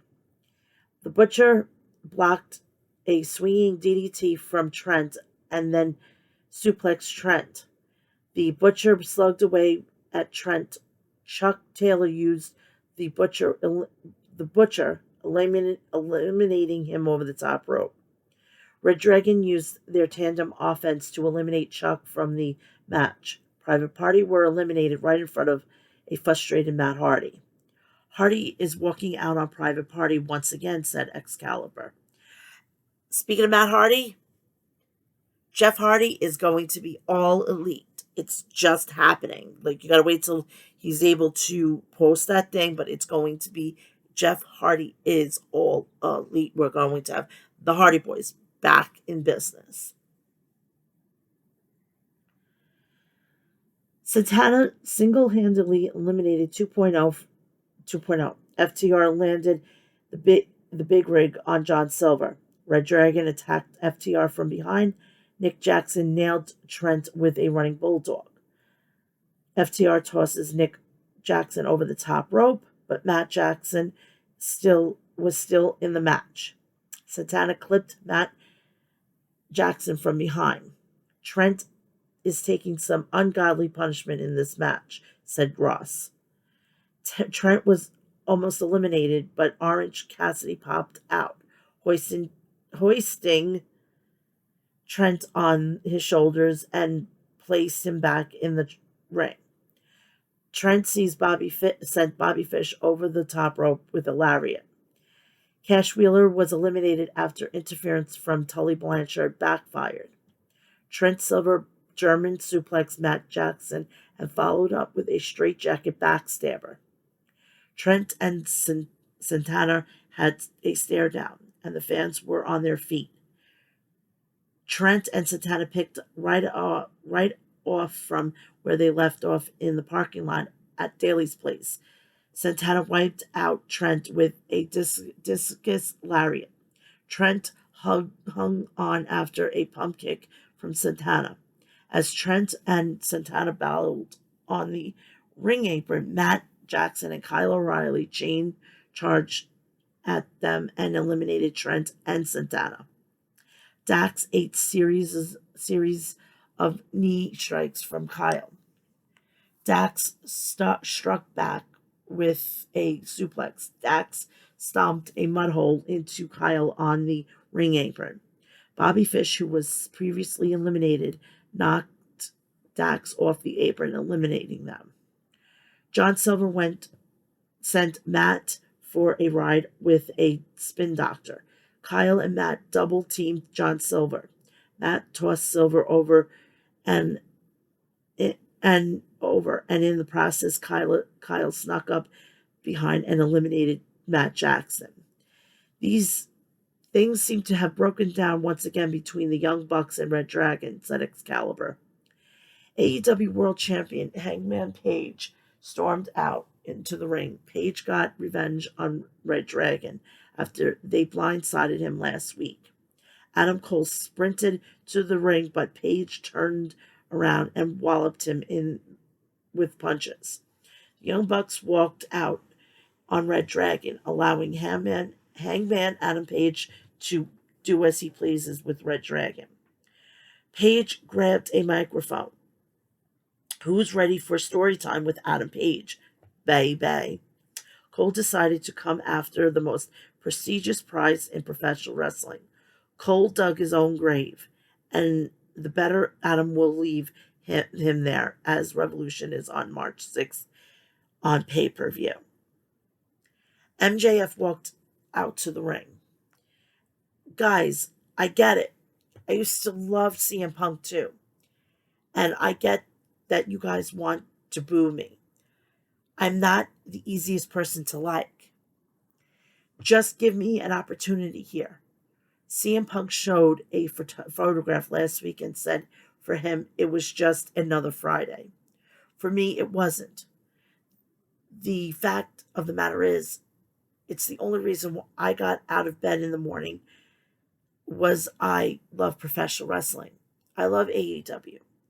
And that day meant everything to me. Let me go back to when I was 11 years old. I had severe ADHD. Every day for me in school was hell. I tried out for the football team. The next day I see jocks walking up to me in the hallway looking angry, and their hands were holding a roll of quarters. They all decided to throw quarters at me as hard as they could. I went home and I cried and I cried and I cried, but I realized today is Friday and I get to meet my hero, CM Punk, at an autograph signing. That day meant everything to me. I made a promise to myself I wasn't going to be afraid to stick up for myself. I was going to be the best in the world. Fast forward to 2013, I had a football scholarship coming for me, but I didn't care. I just wanted to be just like CM Punk. January 2014, you leave me when I needed you the most. When I believed in you, you left me. You left all of us. That's when I realized if the best in the world couldn't do it, how could I? So I packed my bags and went to college and buried my dreams. And I was scrolling on social media and saw a photo of CM Punk shaking hands with Bryan Danielson. I made a promise to myself that day that I would become the best in the world in spite of CM Punk. I made a promise that I wouldn't be the gutless coward like CM Punk. At Revolution, you can choke me with the chain, you can make me bleed, but I won't quit. My name is MJF and I'm better than you and you know it. CM Punk walks out to the ring. Is this true? Is this whole thing true? Punk asked. With tears coming down his cheeks, said, "It's true," and walked off. Punk was left conflicted at MJF emotional speech. MJF, he's going to be great in Hollywood. If that thing is not true, I've been had. Okay? The Kings of the Black Throne, Brody King and Malachi Black versus the Death Triangle, Pac versus El Penta El Zero Nieno with Alex Abrahantes. Penta Oscuro, the dark and violent side of Penta El Zero Nieno, walked to the ring with a shovel. Was it that shovel? Wasn't that left by Cody Rhodes, if I'm not mistaken, right? That shovel that he was holding. I think Cody Rhodes left it. Guess he's gonna have to come back. Pac planted Black with a 450 splash for a near fall. Penta Oscuro tagged in and blasted Malachi Black with hard shots to the quads. The bastard Pac tagged back in, but Black shoved him into the corner and Brody King tagged in. Brody decapitated Pac with a clothesline. Brody took out both members of the opposition with a tope suicida. Malachi Black stomped onto Pac with double knees and followed up with a German suplex. Penta Oscuro hits a crossbody off the top rope onto Brody King. The Kings were looking for Dante's Inferno, but Pac made the save. Pac staggered Brody King with a pump kick to the jaw. Pac German suplex Brody King. Pac made a blind tag and went for the mist. Penta Oscuro on Penta Oscuro, but Penta Oscuro covers Black's mouth and rolled him up for the pin. Black swallowed his own mist and he choking on it. Pac Brody King pummeled Penta Oscuro after the match. Then he went after Pac. Malachi Black brought in a shovel into the ring. The lights were turned off in the arena. Then they weren't back on. Buddy Matthews appeared in the ring. This kid is awesome. If he is signed with AEW, it's a hell of a get, said Ross. He and Malachi have so much history between one another, added Excalibur. Buddy Matthews attacked Penta Oscuro and Pac.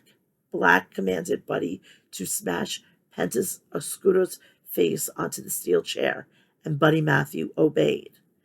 They're going to do this Messiah thing a whole lot better with this. I'm all for it. Mad King Eddie Kingston comes out to confront the influencer Chris Jericho. A whole row of security guards lined up in the ring. Jericho, I arranged for security to be here because I want us both to be able to talk like men, not fight like common street thugs. You calling me a common street thug? Jericho, yes. Kingston, I'm not a sports entertainer, Chris. This is a wrestling company. My man, go down the block, meaning in Stamford, because they were in Connecticut. Kingston, I'm not a sports entertainer, Chris. This is a wrestling company. Oh, I already read that, sorry. Jericho, Eddie, I first heard you were coming to AEW. Everyone was so excited, and I kept thinking, who the hell is Eddie Kingston? I thought they were talking about Eddie Edwards. And then I looked at you and realized I hadn't heard of you because you look like a jobber. But then I saw your match and heard you talk. I told you it wouldn't be long before you'd be a huge baby face. King said, what is a baby face? Jericho, everyone was so happy you overcame your issues when you signed with AEW at 38 years old. You didn't make it to the big time until you were 38. I made the big time when I was 22 years old. By the time I was 38, I made millions of dollars. And you're jealous because deep down inside you don't believe you can ever be at my level. Am I right, Kingston? What do you want? A cookie for that? Because guess who doesn't care? The only reason you main evented all those places because I wasn't there. I'm not like the rest of the carnies that lie. I'm going to be me until the day I die. And now you're out here talking about this and that. I'm tired of it. You know what, Chris? I want you to fight. I want to fight. How about it?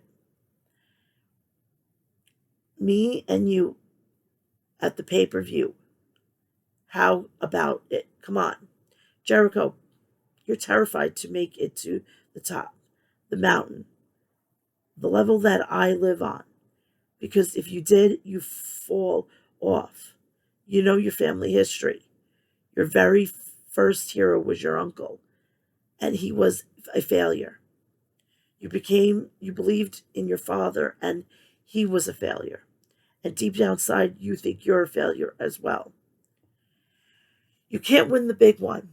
And this company, in this company, I am the big one. In this company, if you want to challenge me at the pay-per-view at Revolution, you've got it. But if you do manage to beat me, I swear to God, I will look you in the eye, shake your hand, because that means I have helped you overcome your fear of success. Give me Chris Jericho. That was the first world champion in the company. Give me the Chris Jericho that your closest friend Levesque hated, because if you don't, I'm going to eat you alive. Oh, that would have been fucking. Oh my God. Could you imagine? Could you imagine? After he said that, we hear like Motorhead going off. And we have Paul Levesque coming down and backing Chris Jericho, but then screwing him, going with Eddie Kingston and say, these are the guys that I'm with. These are the guys that I love. These are the guys that are going to get it done. I know I'm booking into Fantasyland, but you know, a girl could dream.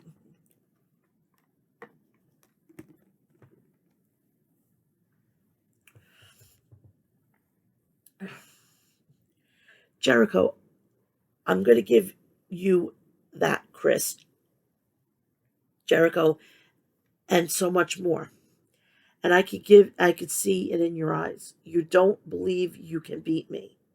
And your opinion deep down inside is the same opinion I have for of you. You're a loser and you know you can't win the big one. Face of the Revolution qualifier match. FTW World Champion Absolute Ricky Starks versus Dark Order Preston 10 Vance. Taz joined the commentary for this match. 10 hit a shoulder tackle on Starks. Ricky jumped back at 10 with a shoulder block of his own. 10 planted Starks with a delayed vertical suplex. 10 clobbered Starks with a discus clothesline. 10 locked on a full Nelson. Sparks spun 10's mask around, forcing 10 to let go and hold Starks. Let go of the hold. Starks speared 10, then pinned him. Taz, you've got two men in the face of the Revolution qualifying, said Jim Ross. TBS Championship. Jade Cargill versus the Bunny. The Bunny is looking to hand Jade her first career loss. And if this was for the title, shouldn't you say the first loss and become champion? Jade is 27-0, added Jim Ross. Jade pump kicked and the Bunny. Jade dropped her leg on the Bunny's arm. The Bunny escaped a hammerlock and whiplashed Jade's neck. The Bunny hit Jade with a Russian leg sweep on the arena floor right into the steel barricade. Big Money Matt stormed out of to the ring. Jade hit a fallaway slam on the bunny. She followed up with a big back elbow on the bunny. The bunny rocked Jade with a big knee left. Bunny charged at Jade, but Jade countered with a spinebuster. Matt Hardy tossed Brass Knucks into the ring. Mark Sterling slid the TBS title. The bunny punched at Jade with the Knucks, but Jade blocked it with the championship belt.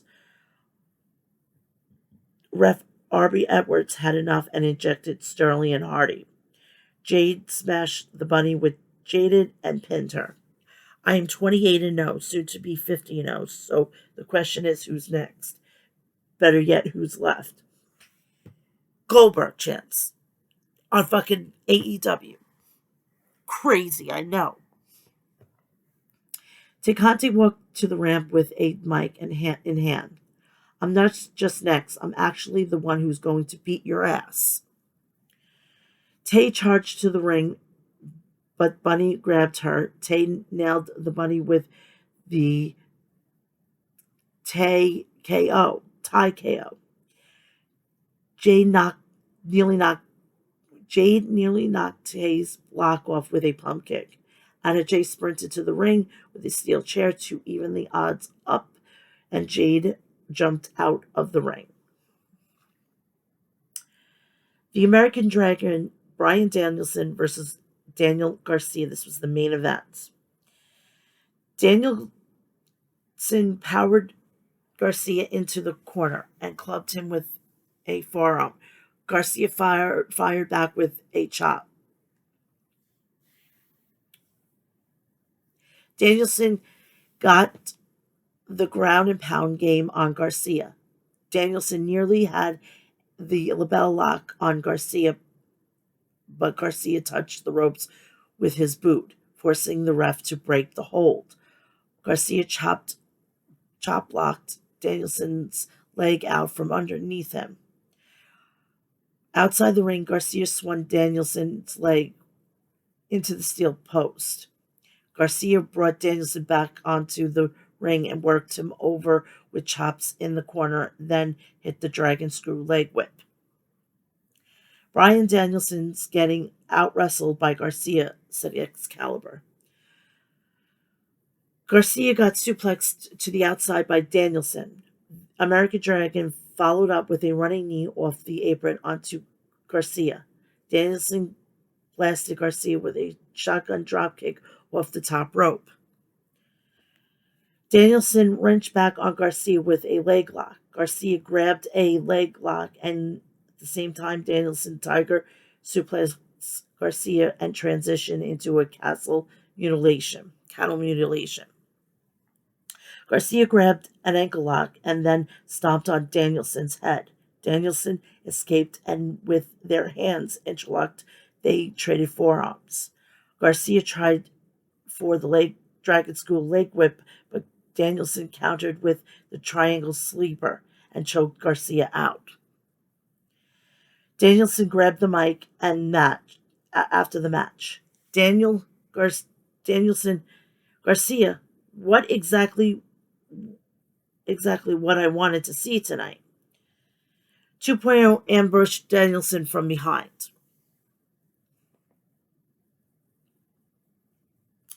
Jon Moxley charged into the fray and wiped out 2.0. Garcia grabbed a chair and was about to waffle Mox from behind, but Danielson stopped Garcia. Mox turned around and hit the paradigm shift on Garcia. This is awesome, the fans chanted. Danielson and Mox had a stare down. Danielson, so in order for us to fight together, we need to bleed together. You want a match at Revolution? You got it. But don't be surprised if you're not the only one that's going to bleed. Oh, Revolution's going to be on fire. Yeah. So that is really it. So Rampage is coming up and the whole giddy up. So that is it for the run through of the week for episode 230. I will be back here probably maybe live on Sunday. I've been so behind on what is it? Dark and Dark Elevation. I'm gonna go run through it, get me up to date, and then I'm gonna start taking notes on who should be now placed on Rampage and everything like that. Who should be given the opportunity to be on those two shows, and then we're gonna go from there. But until then, I want you to have a great, great, great Friday evening with your loved ones. Go out, have a great time. The weather sucks. Go have a great time this weekend because it's gonna. Let's just say we're supposed to have a front coming in from Thursday night into Friday morning. So this will already be done. So hopefully, maybe everything will be melted. You guys gonna be able to go out and everything. But if you can't, you got something to watch. Please go watch all my other videos on my YouTube channel. Please go check me out on Instagram, Mel's Mat Chat, on that, and Twitter. I will be back here around Sunday. I don't know if it's going to be live or it's just going to be a video. I'll keep you posted on my Twitter. Go follow me there. Go follow me on Instagram. And please, if you're new to my channel, please like and share my videos. And please don't forget to subscribe, turn on all my notifications. While I go live, you know about it. Go check out the people that I love and support, which is Maestro Classics, Harry's Razors, Death Wish Coffee, Liquid Death, HOG Wrestling at hogwrestling.net. Go check out ringsidenews.com. Download their new and improved app. Please go check out Outbreak Wrestling. Go check out their Twitter and YouTube and wherever they have all their social media.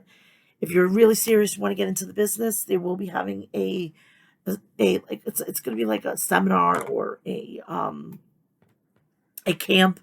So go check that out. No spectators, so, unless you have to bring your kid to keep an eye on them. That's the only thing that I think they're going to allow. But nope, don't bring fucking 10 people and it's your posse.